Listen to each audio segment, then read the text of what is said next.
SC பிரிவில் creamy லேயருக்கு இடஒதுக்கீடு தேவையில்லை. உச்ச நீதிமன்ற தலைமை நீதிபதி PR கவாய். ஸோ இதில் இருக்கக்கூடிய கண்டென்ட்ஸ் பார்த்தீங்கன்னா குரூப் 1 மெயின் சிலபஸில் பேப்பர் 3 பாலிட்டியில் வந்து கவர் ஆகும்.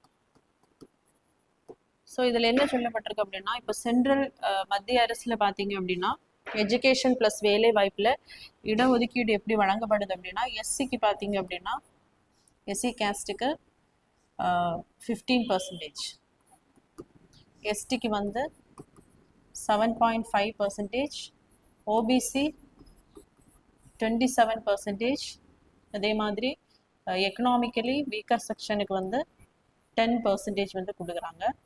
டோட்டலாக பார்த்தீங்க அப்படின்னா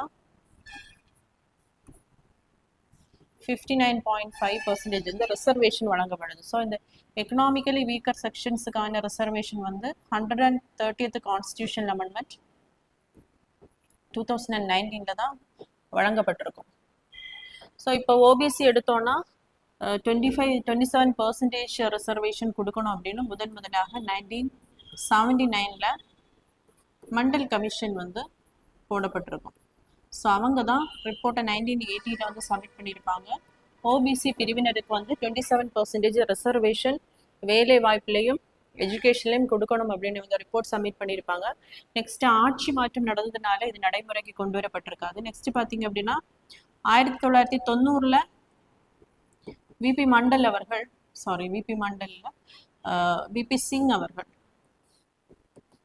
விபி சிங் அவர்கள் அந்த கவர்மெண்ட் ஃபார்ம் பண்ணும்போது மண்டல் கமிஷன் ரிப்போர்ட்டை என்ன பண்ணியிருப்பாங்க அப்படின்னா நடைமுறைக்கு கொண்டு வந்திருப்பாங்க. அதாவது ஓபிசிக்கு வந்து 27% ரிசர்வேஷன் வேலை வாய்ப்பிலையும் எஜுகேஷன்லையும் கொடுக்கணும் அப்படின்னு கொண்டு வந்திருப்பாங்க.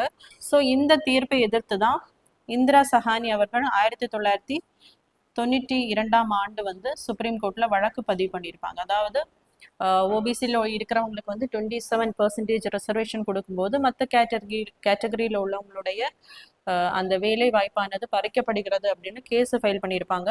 ஸோ இதற்காக சுப்ரீம் கோர்ட் என்ன சொல்லியிருப்பாங்க அப்படின்னா, ஓபிசியில் உள்ளவங்களுக்கு 27% ரிசர்வேஷன் கொடுக்கலாம், பட் கிரீமி லேயர் அப்படிங்கிற ஒரு புது லேயரை வந்து ஃபார்ம் பண்ணணும். So OBC layer. So creamy லேயர்னு சொல்லும்போது கவர்மெண்ட் எம்ப்ளாயிஸ் இருப்பாங்க, president, so high level officers. So